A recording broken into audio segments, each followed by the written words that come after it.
بسم اللہ الرحمن الرحیم نحمدہ ونصلی علی رسولہ الکریم اما بعد بسم اللہ الرحمن الرحیم اللہم صلی علی سیدنا محمد وعلی آلہ وسلم۔ سبق کی ابتدا کرتے ہیں۔ حدیث مبارک ہے اطعم الجائع بعود المریض وفک العانیہ۔ مشکل الفاظ کے معنی الجائع بمعنی بھوکا، عود عاد باب ناصرہ سے ہے بیمار پرسی کرنا۔ حدیث مبارک کا ترجمہ ہے بھوکوں کو کھانا کھلاؤ اور بیماروں کی عیادت کرو اور قیدیوں کو قید سے چھڑاؤ۔ حدیث مبارک کی تشریح۔ اس حدیث مبارک میں آپ صلی اللہ علیہ وسلم نے 3 حکم دیے ہیں اور یہ تینوں حکم فرض علی الکفایہ کے طور پر ہیں۔ اس کا مطلب یہ ہوتا ہے کہ اگر کچھ لوگ اس کو پورا کر لیں تو سب کی طرف سے یہ فرض کفایہ ختم ہو جاتا ہے، اور ہاں سنت اس وقت بھی باقی رہتی ہے۔ اطعم الجائع۔ شیخ عبدالحق محدث دہلوی رحمۃ اللہ علیہ نے فرمایا بھوکوں کو کھانا کھلانا اضطراری حالت سے پہلے سنت ہے، اور اگر اضطراری حالت ہو تو فرض ہو جاتا ہے، اور اگر مسکین بھوکا ایسی جگہ پر ہے جہاں سب لوگ ذی قدرت ہوں تو اب سب پر فرض علی الکفایہ ہے۔ ان میں سے ایک نے بھی کھلا دیا تو سب بری ذمہ ہو جائیں گے، اور اگر مسکین ایسی جگہ پر ہے کہ وہاں ایک ہی آدمی ذی استطاعت ہو تو اب اس پر کھلانا فرض عین ہوگا۔ عود المریضہ، بیمار کی عیادت کرو۔ ایک اور حدیث مبارک میں آتا ہے جو اپنے بھائی کی عیادت کے لیے صبح کے وقت جائے تو شام تک 70,000 فرشتے، اور شام کو جائے تو صبح تک 70,000 فرشتے اس کے لیے دعائے مغفرت کرتے رہتے ہیں۔ وفک العانیہ، قیدی کو قید سے چھڑواؤ۔ ایک اور حدیث مبارک میں ہے ایک سائل نے نبی کریم صلی اللہ علیہ وسلم سے عرض کیا کہ مجھ کو ایک ایسا عمل بتائیں کہ میں جنت میں داخل ہو جاؤں، تو آپ صلی اللہ علیہ وسلم نے ارشاد فرمایا کہ غلام کو آزاد کرو۔ حدیث مبارک ہے لا یقضین حکم بین اثنین وہو غضبان۔ مشکل الفاظ کے معنی یقضین قضا باب ضرب سے ہے فیصلہ کرنا، اسی سے ہے قاضی، اسم فاعل ہے، قاضی چیف جسٹس کو بھی کہتے ہیں۔ غضبان غصے والا ہونا، غضبناک ہونا۔ غاضبہ باب سامیہ سے ہے غصہ ہونا۔ حدیث مبارک کا ترجمہ ہے قاضی فیصلہ نہ کرے 2 آدمیوں کے درمیان جبکہ وہ غصے کی حالت میں ہو۔ حدیث مبارک کا مطلب یہ ہے اس حدیث مبارک میں ایک بہت اہم اصول کی طرف اشارہ فرمایا ہے، وہ یہ ہے کہ جب قاضی غصے کی حالت میں ہو تو وہ فیصلہ نہ کرے، کیونکہ غصے میں انسان کی غور و فکر کی قوت تقریباً ختم ہی ہو جاتی ہے، تو ایسی صورت میں صحیح فیصلہ کرنا اس کے لیے مشکل ہوتا ہے۔ اس لیے اس حدیث میں انسانی فطرت کو سامنے رکھتے ہوئے شرعیت نے یہ حکم دیا ہے۔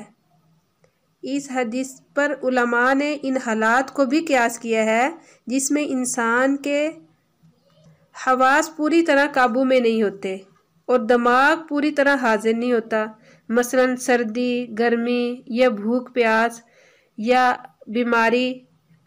ان حالتوں میں بھی قاضی کو فیصلہ نہیں کرنا چاہیے۔ اس کے باوجود علماء فرماتے ہیں اگر ان حالات میں قاضی نے فیصلہ کر دیا تو اب وہ کراہت کے ساتھ جاری و نافذ سمجھا جائے گا۔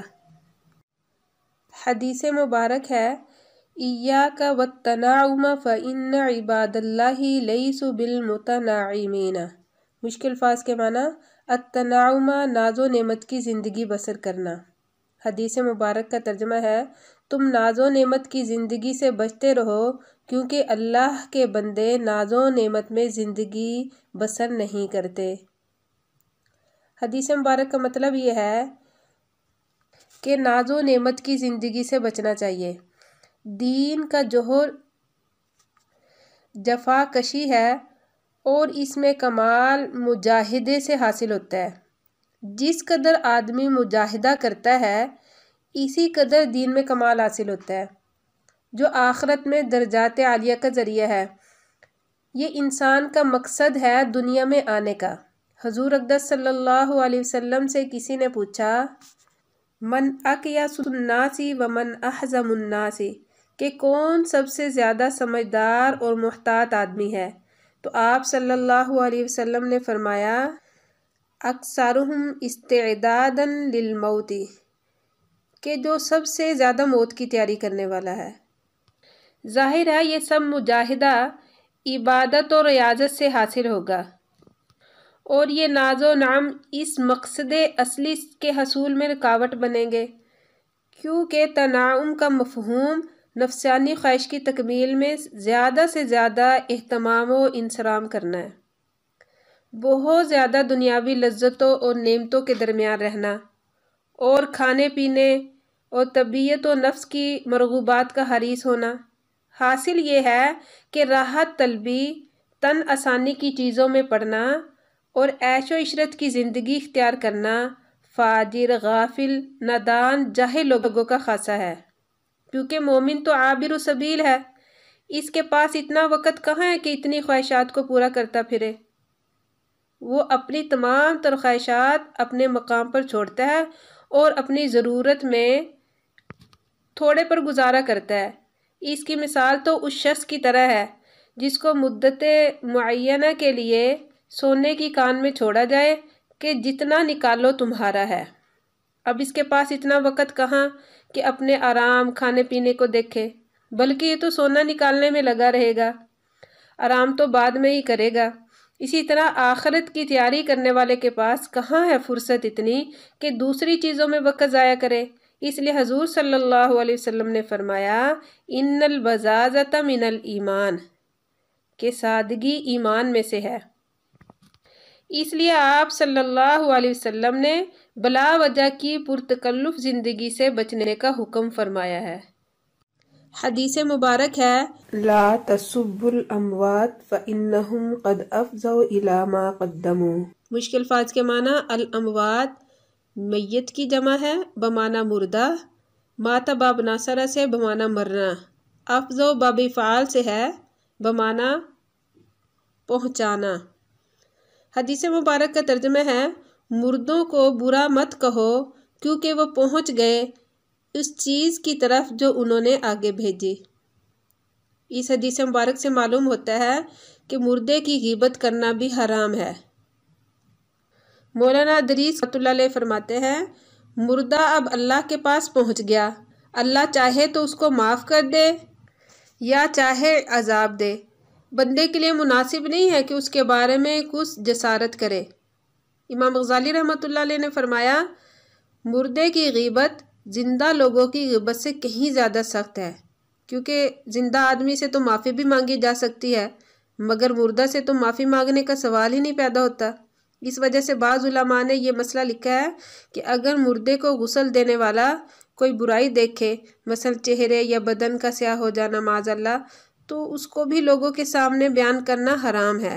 ہاں اگر مردے میں کوئی اچھی بات دیکھے تو اس کے بیان کرنے میں کوئی مذائقہ نہیں ہے، بلکہ بہتر ہے کہ بیان کر دے۔